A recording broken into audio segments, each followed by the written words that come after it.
Hello, good evening, and welcome. My name is Charlotte Potter-Kasich, and I'm the interim director here at the Barry Art Museum.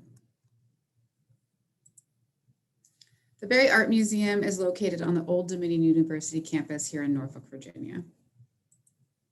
We were founded by art collectors Richard and Carolyn Barry in 2016, and we opened our doors to the public in November of 2018. The permanent collection has strong holdings in contemporary glass, American modernist paintings. In our gallery installations, you'll notice thoughtful pairings like this one that joins these two media through color, subject, pattern, and texture. We house a remarkable collection of historic dolls and automatons, which were the precursor to modern day robots.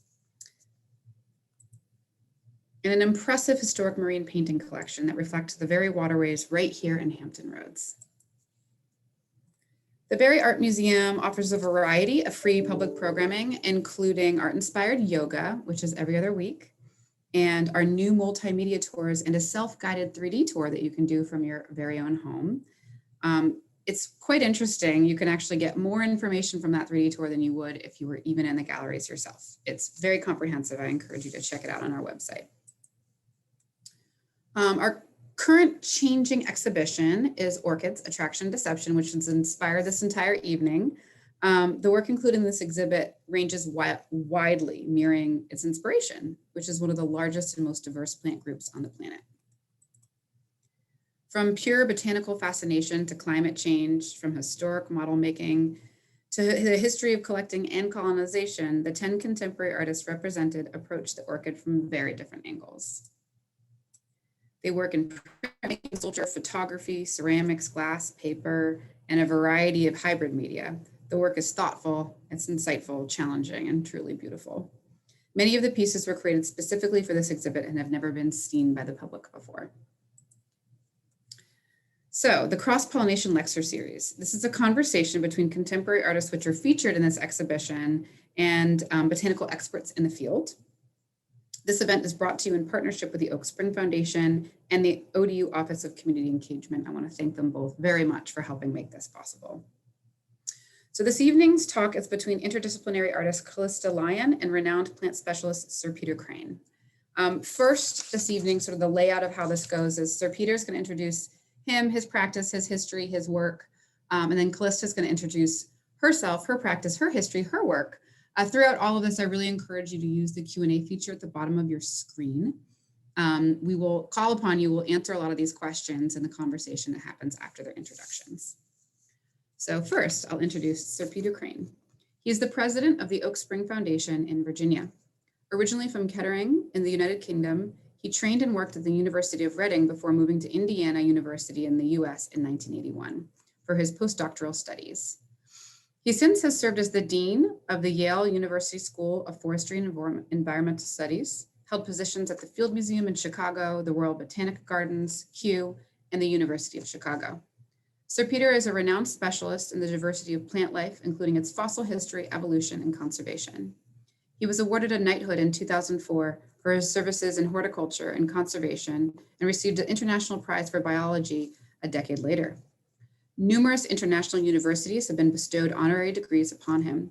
In 2016, he moved to Oak Spring, Virginia with his wife, Eleanor, who works as a volunteer at his new foundation.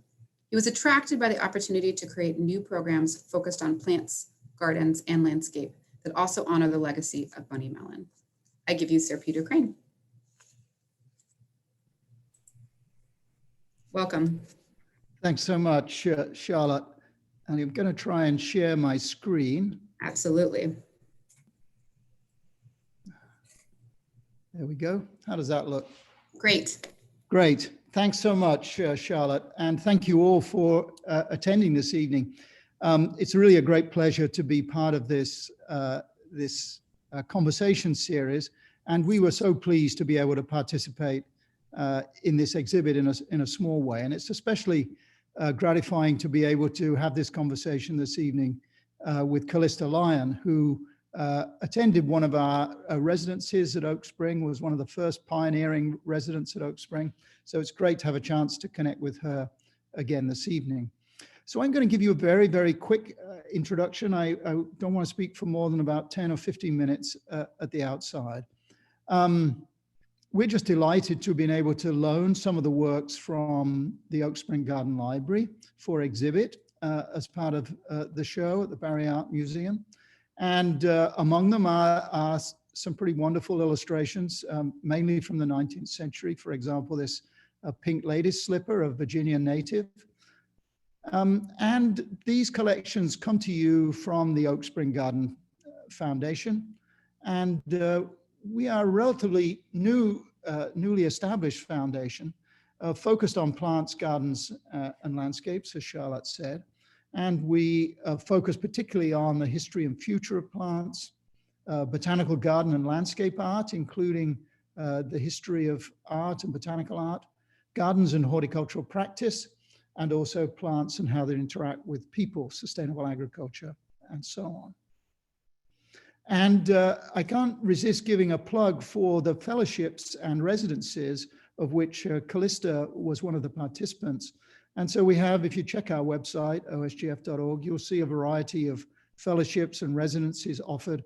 And the closing date for the fellowships for 2022 is the middle of July, so it's Swithin's Day, July 15th of this year.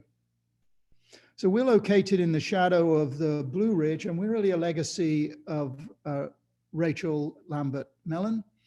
And she's perhaps most well known for her interaction with the Kennedys, and particularly her design of the Rose Garden at the White House. And she was interested in art from many different perspectives. For example, this wonderful trompe l'oeil painting in the formal greenhouse at Oak Spring. But the real treasure, and where the materials that are on display at the Barry Art Museum are from, is her library, which she built over the course of her lifetime into a magnificent collection of books and manuscripts, prints, watercolors on plants, gardens, and landscapes. The interior, it's a unique building. The interior of the library looks a little like this, but the main room looks like this, and once had this magnificent Rothko on the wall. Now it's a reproduction Rothko. A small amount of the art left the collections after Mrs. Mellon passed away, and was generated part of the funds that now support the foundation. That was before I arrived. But it's a beautiful and unique space, and behind all of these doors are some of the works of which you have just a few on display at the Barry Art Museum. This one I think is especially fascinating. This is the Bucket Orchid in a classic work by Bateman in 1874 as part of the kind of orchid mania that took place in Europe in the second half of the 19th century. And the bucket orchid has this extraordinary pollination mechanism where the bucket is filled by these two sort of faucet-like taps here that are sort of dripping fluid water into the bucket. Bees are attracted to the fluid in the bucket. They fall in, they have a hard time getting out, and they're forced to crawl out through this space. And on the way out, pollen is attached to their backs, and they hopefully fly off to another bucket orchid to achieve pollination. So orchids really do have an attraction for people. I just pulled a few books off my shelf. This book by Jim Endersby starts by introducing the presence of orchids in Moonraker, the 11th Bond movie, where a deadly nerve gas derived from an imaginary species of orchid was going to be used to exterminate everybody on the planet.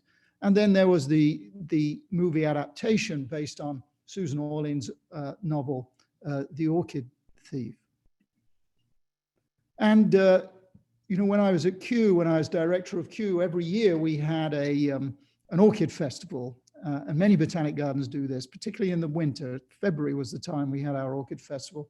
It was a chance to bring people into the garden, into the greenhouses, such as this one, the Princess of Wales Conservatory, a Kew which we could deck out with literally thousands of orchids for the 4 or 5 week period of the festival. And at Kew, we had a kind of strong group of orchid specialists, and we grew about 5,000 species in the greenhouses. We had preserved specimens in the herbarium and a strong team of specialists in the Jodrell laboratory. And orchids are tricky to propagate. And so we were involved in propagating and reintroducing the only lady slipper orchid that grows in the UK, Cypripedium calceolus, the location of which was strictly guarded so that it would not be taken from the wild by overzealous collectors. One of the scientists at Kew was this guy, Mark Chase, and he's really been a leading specialist on orchids. This is one of Mark Chase's books, the Book of Orchids that I was looking at earlier today. And here are some of the other books produced by Kew staff, particularly Philip Cribb, who worked in the herbarium at Kew. And based on the work by Mark and others, we now know how kind of orchids fit in to the overall pattern of flowering plant evolution.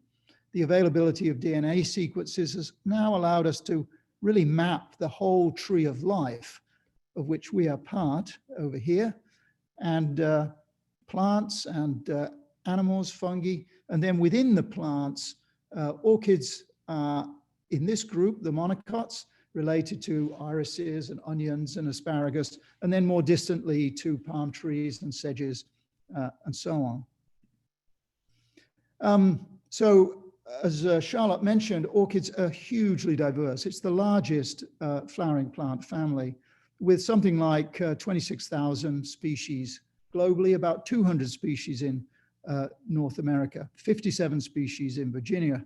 I was just checking the flora of Virginia this afternoon. And if you look at the distribution of orchids, it pretty much matches the distribution of other vascular plants. The greatest diversity is at low latitudes in the tropics, and then much less diversity at the higher latitudes, but some still important areas, and I'm sure we'll hear more about from Calista about the orchids of Australia. There are 5 main groups, but most of the species diversity is in this one group of epidendroid orchids. But those figures sound very precise. But what I'd like to emphasize is that our knowledge of the world of plants, and particularly of a group like orchids, is really actually a little thin. This is actually data for a different group of plants, the legumes, but orchids follow the same pattern.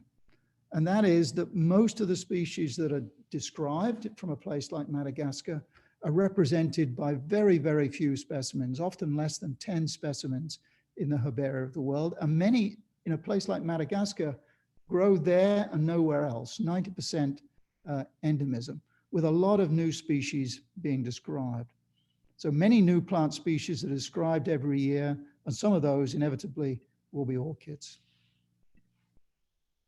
So what about orchids in commerce? Well, really 2 main things. Vanilla, that you probably all know, a plant actually that comes from Central America and that's today grown elsewhere, mainly Madagascar, Mauritius, Tahiti, and also in the Caribbean, but also increasingly important are the cut flowers. And there's significant production in Colombia and Southeast Asia. And much of that production, some of it's used locally, obviously, but much of that production is exported and flown to markets in the north. Now, orchids are often associated with Darwin, and the first piece of work that Darwin turned his attention to after The Origin of Species was to write this book on orchids, on the various contrivances by which British and foreign orchids are fertilized by insects and the good effects of intercrossing. So he published this book in 1862. He'd just published Origin of Species in 1859. And he went on then to publish other books on plants, and particularly plant reproduction. And he was aided in this by one of my predecessors at Kew, Joseph Hooker. And through Hooker, Darwin had access not only to orchids that could grow in the UK, native British orchids, but also exotic orchids that Hooker and his team were growing at Kew. Now, orchid flowers, like the flowers of other monocots, have their parts in threes. And you can see this in this illustration from the exhibit. This is an orchid called Vanda.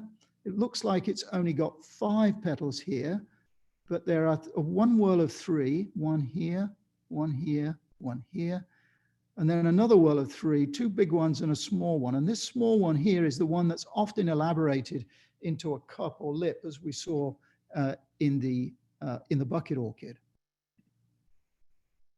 And a characteristic feature of the orchids is that they clump their pollen into large masses. This is actually a reproduction from Darwin's book. If you poke a pencil into the mouth of certain orchids, for example, some of the British ones, the pollen comes out in a big group, as it shows, Darwin shows here. And then as it dries, the pollen organ moves into a different position. So that when the bee approaches the next flower, the pollen is perfectly positioned to hit the female parts.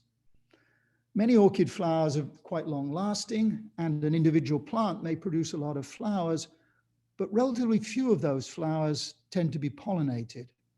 And many orchids seem to offer a reward to an insect visitor. They look as though they're going to offer a reward, but relatively few of them actually provide it.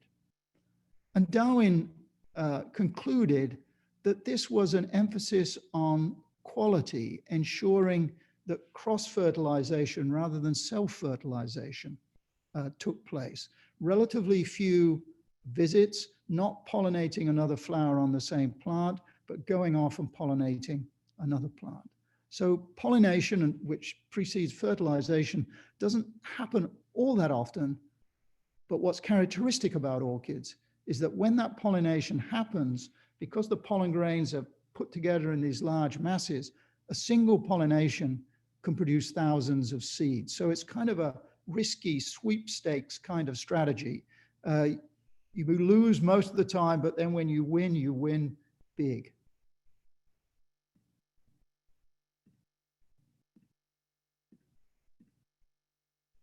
So from one pollination, you can get thousands of seeds. But obviously, if you produce thousands of seeds, the seeds are inevitably tiny. They're actually dust-sized seeds, and they contain no food reserve. Now, in theory, because they're so small, they could travel a long way, but they soon dry out in the air. So orchids tend to have very local distributions. And another consequence of having really tiny seeds is that the seeds of all orchids germinate to produce a little group of cells that we call a protocorm. And that's as far as they can get without developing a symbiotic relationship with a fungus. And so fungi, the relationship between orchids and fungi is absolutely critical to the growth of a new plant. And this strange pollination mechanism, this peculiar clumping of all of the pollen grains together into pollinia, is given us one way to look at the fossil record of insects, of orchids. Orchids appear to be a very ancient group.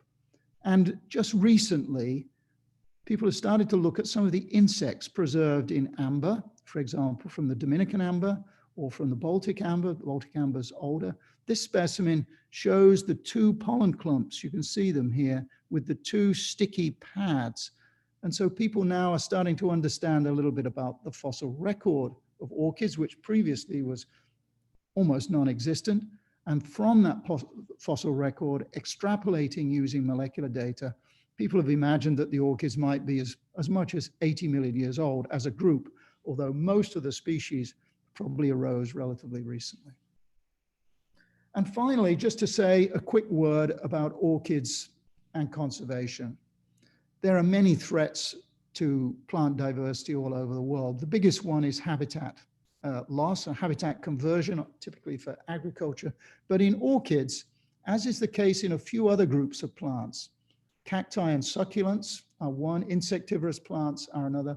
Over-collecting is also especially important. The collectors who are interested in orchids can do a lot of good by propagating species that would otherwise find it difficult in the wild. But a certain subgroup of those can also do a lot of damage by over-collecting species from the wild. All orchids now are protected under the international agreement called the Convention on Trade in Endangered Species, the CITES Convention. And all orchid species are listed under what they call Appendix 2, which is the second most stringent level. So trade in orchids, international trade, moving orchids, live orchids across borders, cut flowers and so on accepted. Moving live orchids across borders requires important degree of permitting. And I just want to finish by saying a little bit about orchid conservation in our area. So these are two paintings from the Oak Spring Garden Library. They were painted in the 1850s by Rebecca and Caroline Norse. That was the wife and daughter of the first United States Secretary of the Treasury in an unpublished book called The Wildflowers of Georgetown. Neither of these species, Arethusa bulbosa nor Cypripedium parviflorum, now grow in that area. And Arethusa in particular is now extremely rare. And even yellow lady slipper orchid is infrequent, and on the coastal plain, it's also rare. So what I want to emphasize here is that extinction, total loss of the entire species population, is not the only measure by which we can assess how species are doing in the wild. It's very difficult to get kind of quantitative estimates, but I just give you this reference. A recent estimate suggests that an absolute number of birds in North America has declined by about a third. That's about 2.9 billion individual birds over the last half century. That same story almost certainly applies to many plants and would absolutely be the case with many orchids, such as the two we illustrate here. So there's a lot of emphasis on conservation of orchids. The US Botanical Garden in Washington, DC is involved. In places like Singapore, efforts to reintroduce orchid species into their wonderful street trees has been an interesting and helpful project. And just finally, I just want to kind of end with a quote from Darwin. This is actually from his Origin of Species. And he finishes the book with this quote: "There is grandeur in this view of life." And he speaks of endless forms, most beautiful and most wonderful have been and are being evolved. And that, I think, is really at the core of our attraction to orchids, these magnificent species, the grandeur that they exhibit. They're beautiful, they're wonderful, they're part of our global biological heritage, and we should look after them. Thank you very much. Thank you so much, Peter. That was fascinating. I learned a lot. Well, now we'll move along quickly. I'm going to introduce Calista, and she's going to introduce a little bit more of her practice. Calista Lyon is an interdisciplinary artist that has been exhibited internationally. She works at the intersection of installation, social practice, and performance. Born in Australia, Calista Lyon received a diploma of art and applied photography from the Melbourne Polytechnic. Relocating to the United States, she received a BFA in studio art from California State University in Los Angeles and an MFA in photography from the Ohio State University. She's currently based in Columbus, Ohio. Calista's work asks questions, maps, and shares representations, memories, and experiences that investigate relationships of interdependence, working to subvert dominant narratives of human individualism that have led to our current ecological crisis. Drawing from diverse epistemologies, her research is influenced by vernacular and local forms of knowing and by scientific thinking, including theorists, historians, and ethnographers of science. Calista, would you like to join us? Hi, thanks Charlotte, and thanks so much Peter and for everyone being present today. I'm just going to share my screen, so please bear with me. Okay. So this is a photograph of the stolen land of the Dwarara peoples. Today it is known by the name Tallangatta Valley. Tallangatta is an Aboriginal word meaning place of many trees.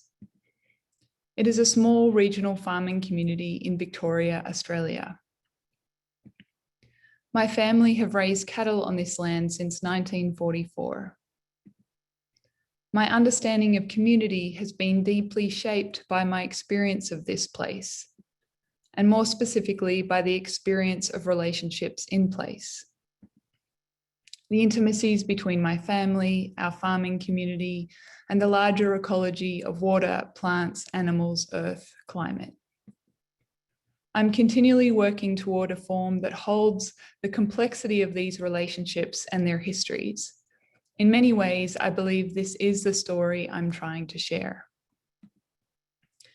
It has been the practices of those around me that have taught me the importance of attention and relationship.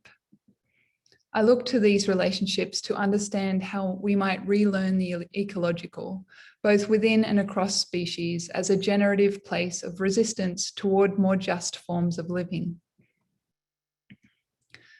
Philip Branwight was an amateur botanist and a self-described recluse who lived in Tallangatta Valley, the farming community where I grew up.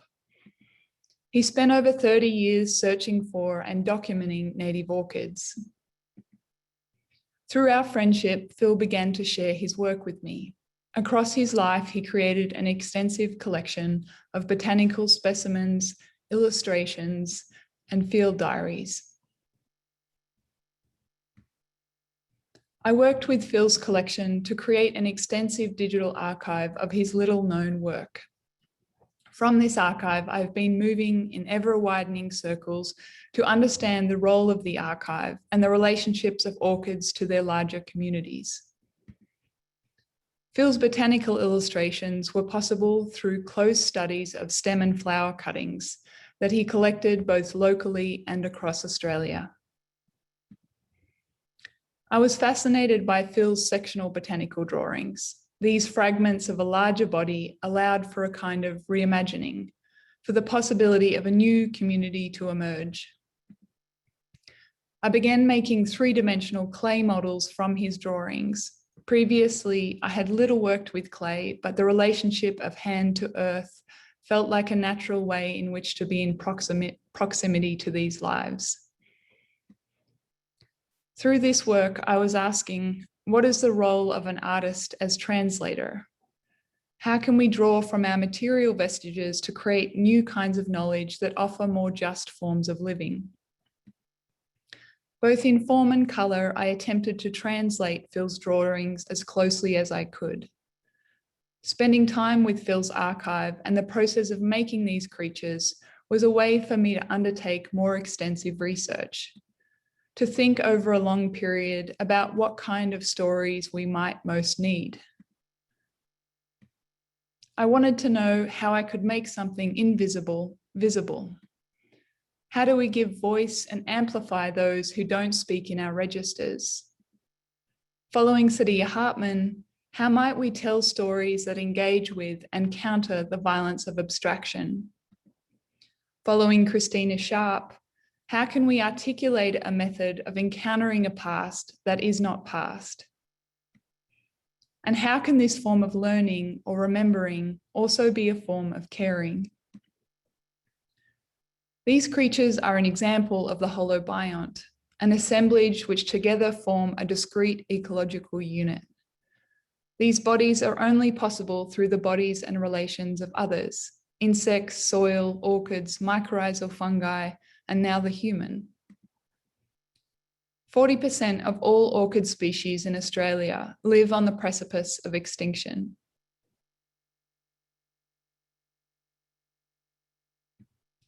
These bodies now form a counter-archive made by the hand, a way to think through and complicate the colonial archive. Through this making over time, I learnt a form of care. My proximity to their pressed bodies tethered me to them forever.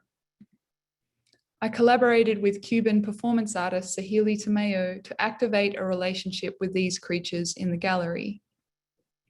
This exchange spoke to the mimesis of the pollinator in addressing the orchid, to the impossibility of language, and to the deep and ongoing frustration of living in a time of political impasse on climate change, land clearing, and biodiversity loss, of which are extinguishing these lives forever. From my research, I was looking for forms to represent the intimacies between human and orchid, specifically a spider orchid. It has been theorized that the human hand was our earliest symbolic tool, and that it was the hand that made possible humans' first form of representation. These early simulations are believed to have developed into our first forms of a manual sign language prior to the development of oral or written language. The human hand, prehension specifically, the ability to grip and grasp, has allowed humans to dominate Earth. How might we now use the hand to try to understand, to be with the non-human?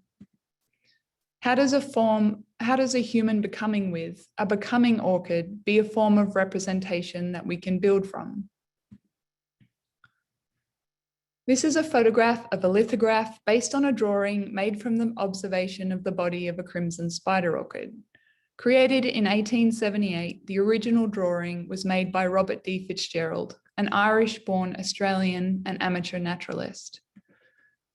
It was in his book, Australian Orchids, that Fitzgerald first formally described the orchid, stating that he had only been able to obtain the orchid from the granite hills near Albury.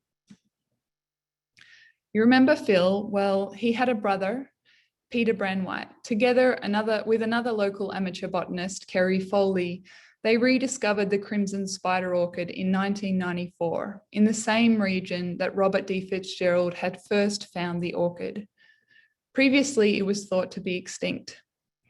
Peter was also an amateur botanist and conservationist and worked for 10 years to have this orchid listed as an endangered species.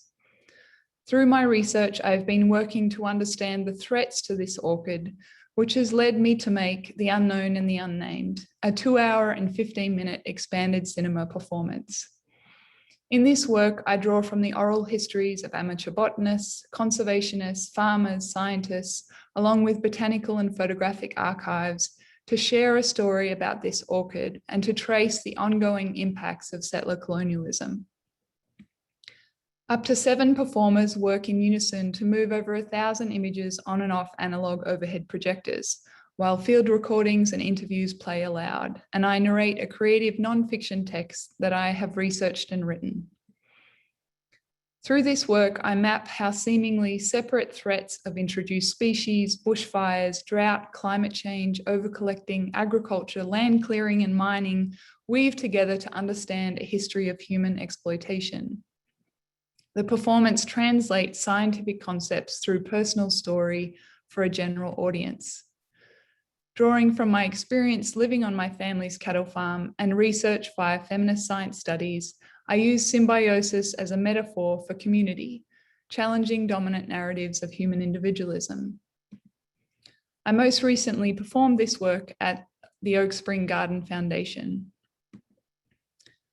The Bodies Are Mirrors They Give Us Ourselves is a recent exhibition that draws upon the work of others, conservationists, scientists, cultural theorists, and ethnographers, in understanding the complexity of an ecology, of a home. The larger wall piece, titled Of Our Hand and In Our Time, attempts to map the history of an ecology, the box iron bark forest where the crimson spider orchid grows. I was interested in attempting to visually represent 2 knowledge systems simultaneously, the interconnected web of an ecology as we are beginning to understand it, and the taxonomic systems that we are now coming to understand as either limited or sometimes inaccurate.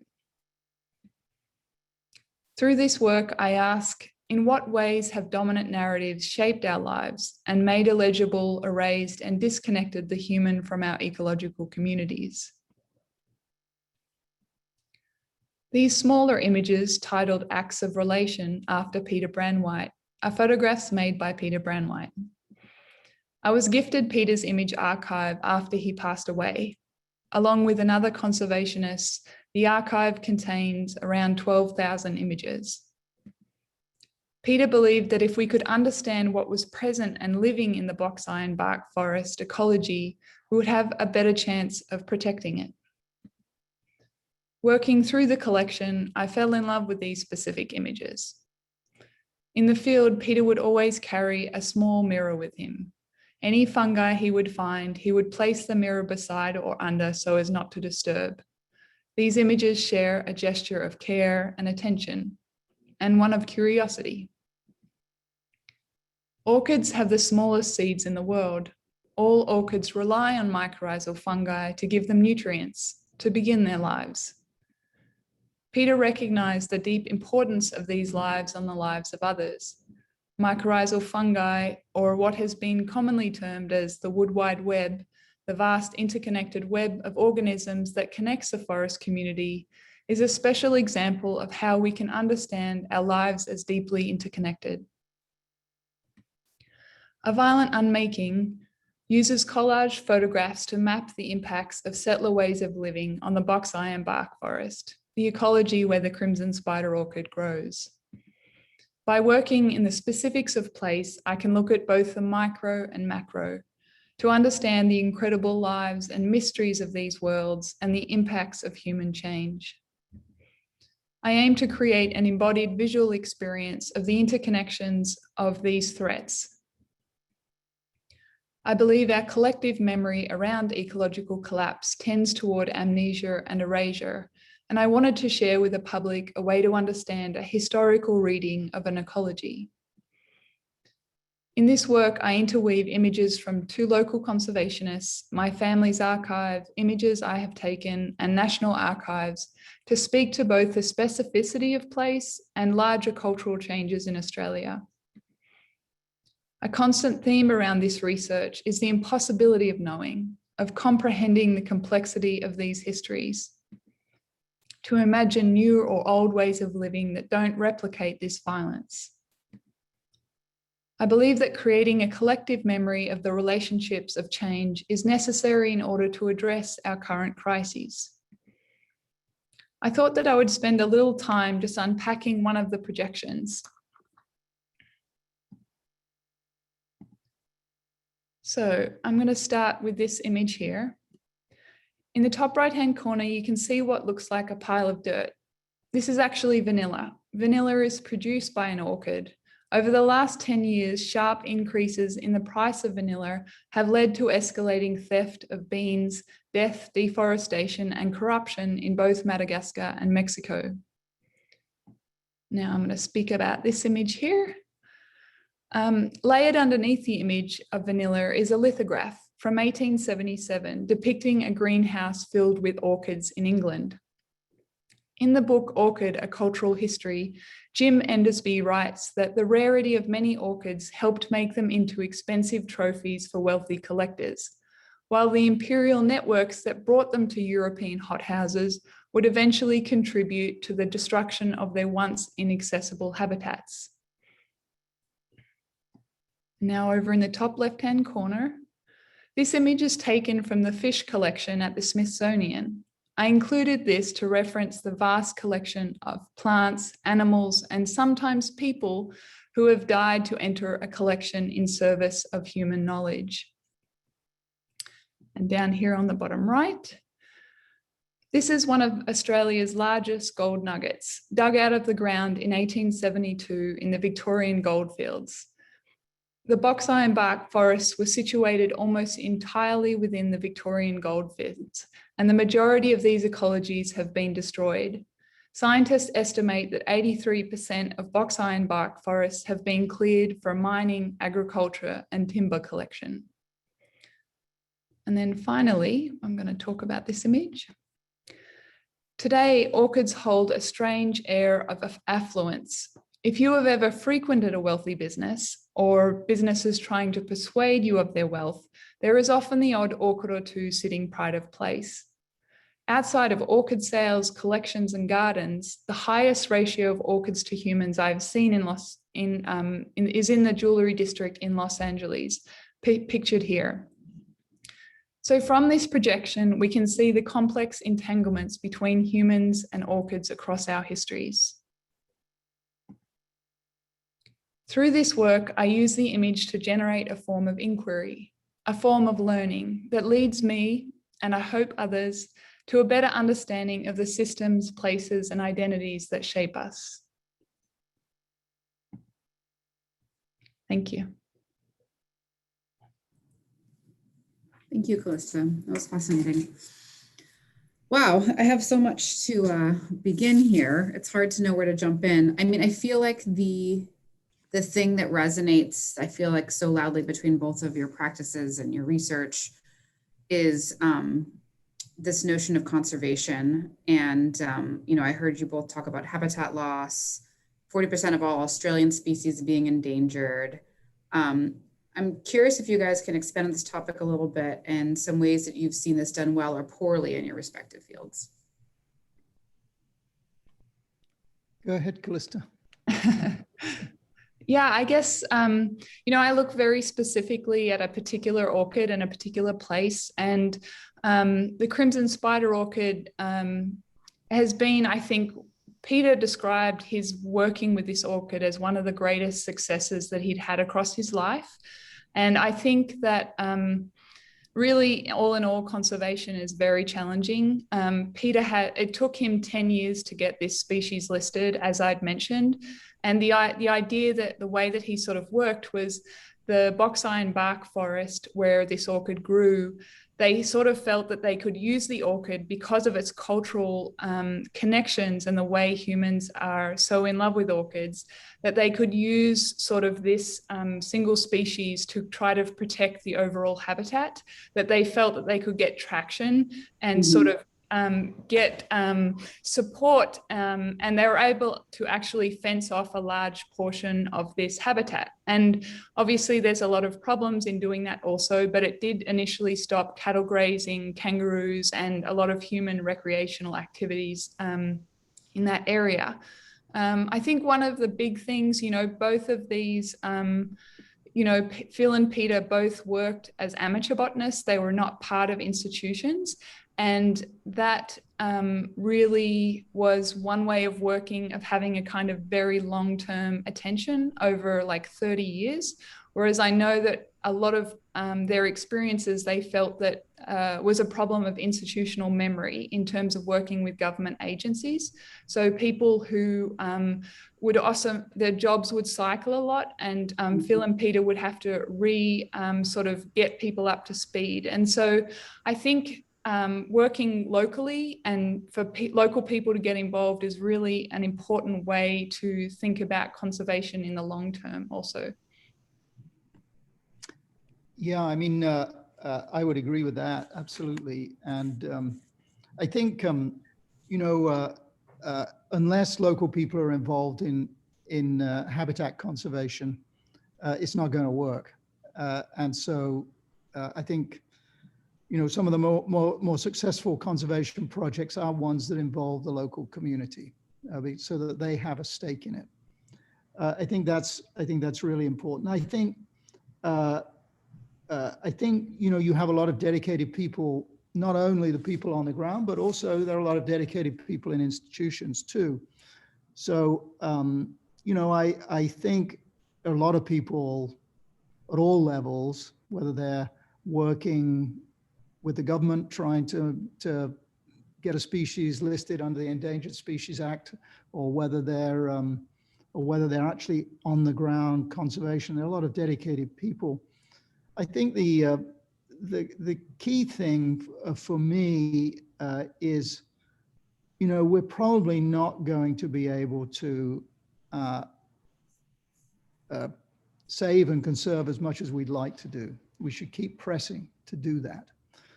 So the question is, what else can we do? And, you know, for me, we shouldn't, with the best will in the world, we'll maybe preserve 10 to 15% of the Earth's land surface in kind of conservation protected areas. So does that mean that we should give up on the other 85% or 90%? I think an important emphasis is restoration and the opportunity to sort of pursue large-scale restoration. And for me, anyway, one of the great projects that I've been aware of is the transformation of what used to be one of the most productive sites for bombs in the UK, the Joliet Arsenal south of Chicago, a huge area.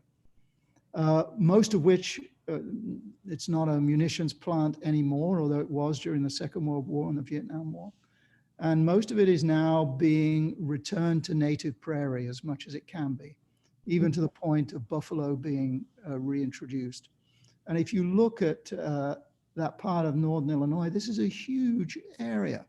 And it's a wonderful conservation success story.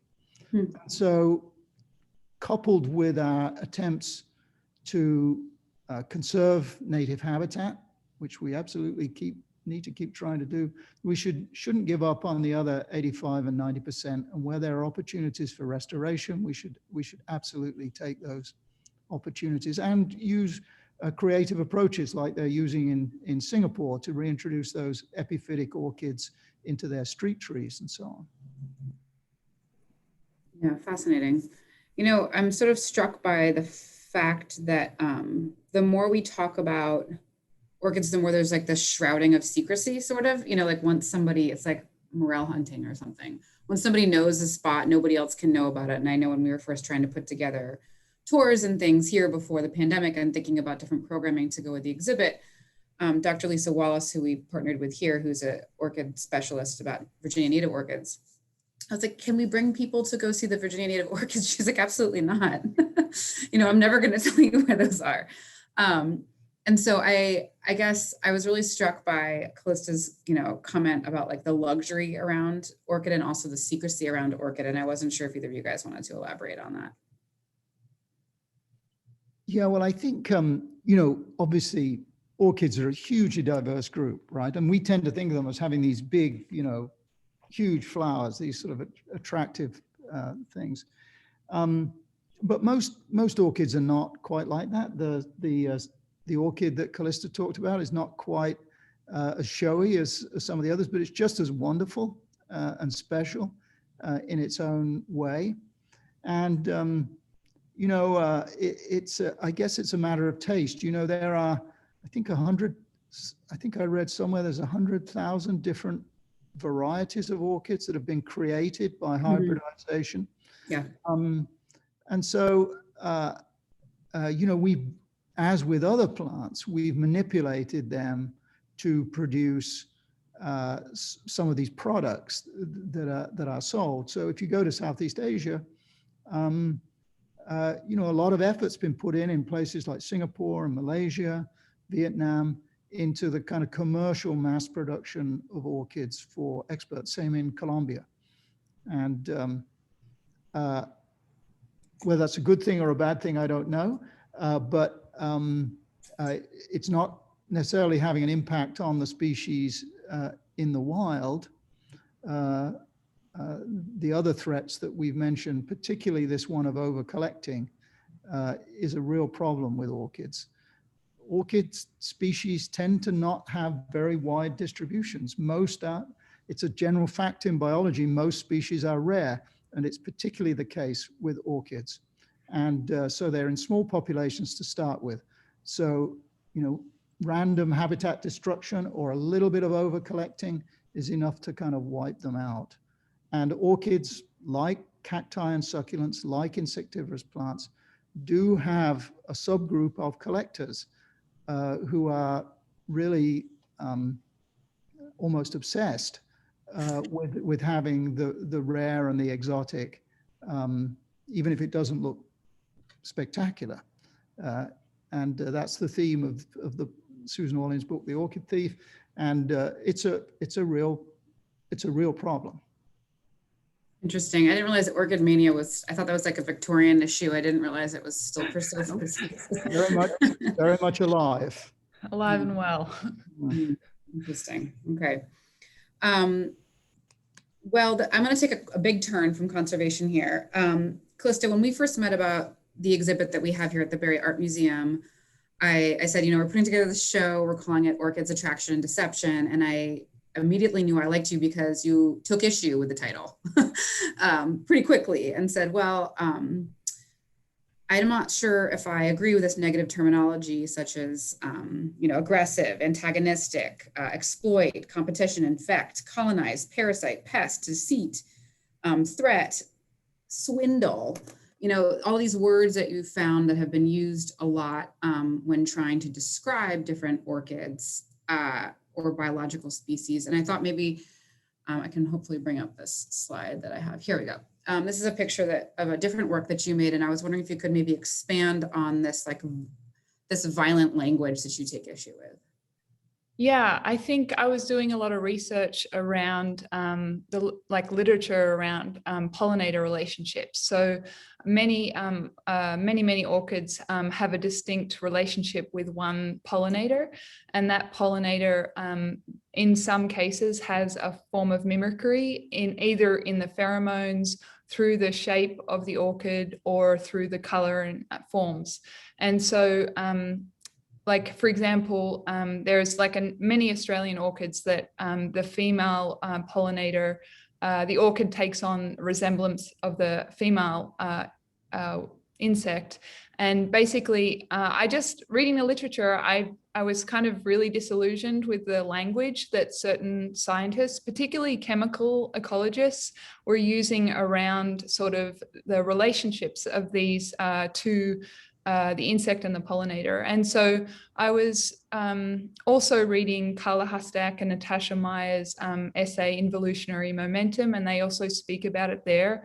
Is do we need to really use this sort of negative language? And is that really what's happening? Because I was speaking to a number of scientists and they actually couldn't tell me that they were negative in any way. They didn't understand there were no negative effects that they knew of. Obviously there's many things we don't know of.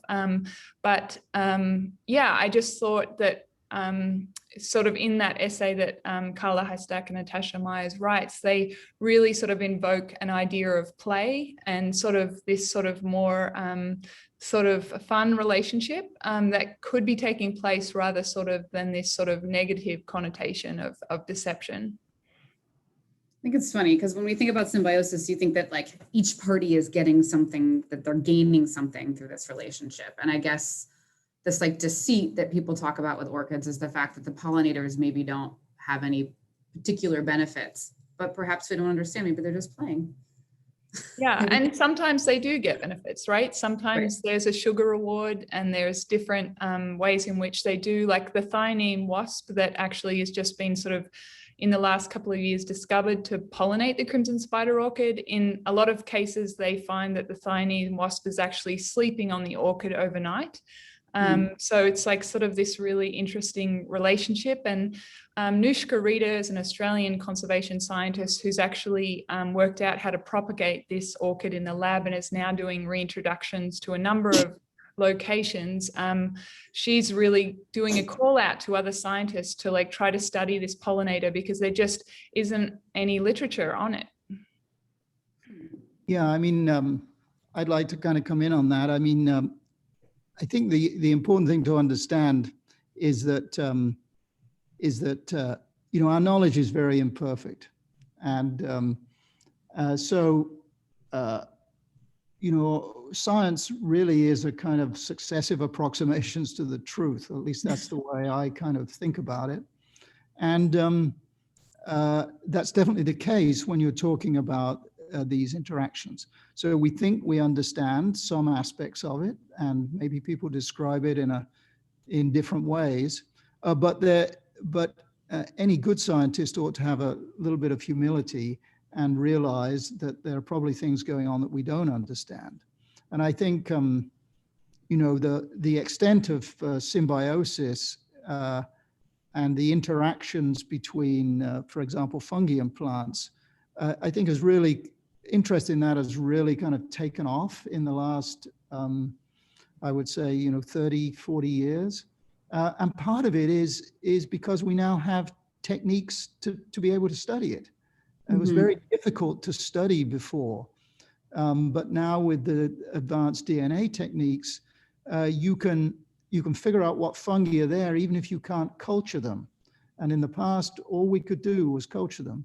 So, you know, it's a kind of never-ending quest in our successive approximations for the truth to delve deeper and to understand exactly what is the relationship between the wasp and the orchid, what is the relationship between the fungi, how are all these plants interconnected, and we should be humble and realize that you know, we probably don't understand it all right now. There's plenty more to think about and to investigate.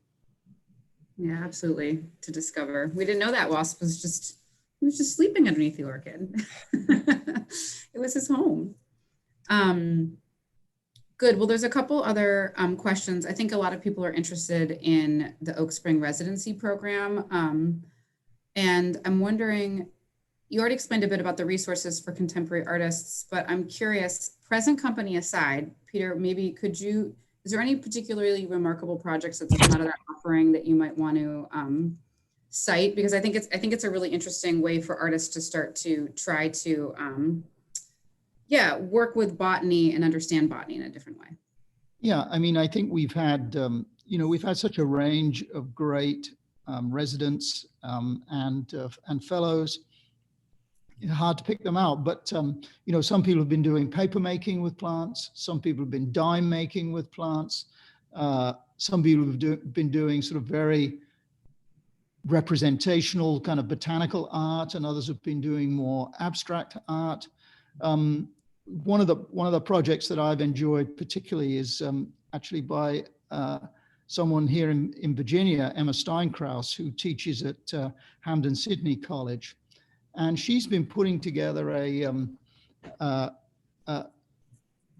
of a collage of the plants and animals from the 18th and 19th centuries, mainly into kind of a wallpaper. Most of these drawn by women. So it's a kind of, in a way, a very a contemporary and slightly abstract, but with these components in it that are basically from 18th and 19th century botanical or ornithological art. And it's a kind of she sees it as a kind of a feminist art project, and asks, you know, to what extent these women were embedded in certain situations, for example, the colonial situation. To what extent were they benefiting from that, or aiding and abetting that? To what extent were they rebelling against that? And it's really a fascinating piece of work. And so keep an eye out for Emma Steinkraus. Yeah, thank you. I'm excited to look her up. Calista, I wanted to maybe end on just a personal reflection on the work that you have here at the Berry. There's this anthropomorphism that we feel from both of your pieces. You know, the body is so heavily implicated. And one thing that I felt very viscerally coming in contact with your sort of little creatures is how I immediately didn't identify them as some sort of organs of a plant. I really thought that they were human. And you know, as you approach them, you start to wonder oh, what part of the human body is that? Or they start to, you know, kind of take on their own characters. So I guess I just wanted to say, you know, for you, how does the human hand play into those works? I mean, I know your other piece was so clever in the sign language and also sort of becoming the piece, but I love how the human hand made the piece that then looks like the human piece, but it's actually a reproduction of a biological piece, and then the human hand trying to contort itself to become a biological piece, which it's really sort of approximating poorly. And there's sort of some beauty in that fumble. So I just wanted to sort of end with, if you had anything else to add about that relationship of the human hand and the piece. Yeah, I think with the ceramic pieces, I was really interested in how a part of a living creature that is sort of come about through a mimesis of already another species can actually be sort of something that just like you're naturally drawn to, because we don't see these sort of lives at the scale of sort of these details, and their structures are just so deeply complex. And as Peter mentioned in his talk, with the particular ways in which orchids and are pollinated by different species, like the different contraptions and parts of their bodies is really super fascinating. And I think that working at a different scale and working, thinking about the part of a larger whole is kind of a way that I can sort of create a sort of visual interest in a work that I hope then the audience will go into and sort of learn more about because of that curiosity. So just the way that maybe Peter saw a fungi on the ground and was curious about it and put his mirror down and sort of wanted to look and understand it, the way you move through a gallery and see this sort of collection of wild shapes and colors, they may draw you in the same way that an insect is to a pollinator, as a human is to an orchid, and it can be a place for curiosity. Oh gosh, even in that work, like the mirror, I was like, he's looking up their skirts. Stop. Give him a little decency. I felt like there was, some anthropomorphism there as well. Well, this has been a really fascinating conversation about how the orchid is this sort of wonderful cultural signifier and kind of the canary in the coal mine for a lot of these important issues that we need to be talking about with conservation. So this has just been a fascinating conversation, and I want to thank you both for joining us here today. Thank you, Charlotte, and thank you to everyone for organizing. Absolutely. It's been delightful. Sure.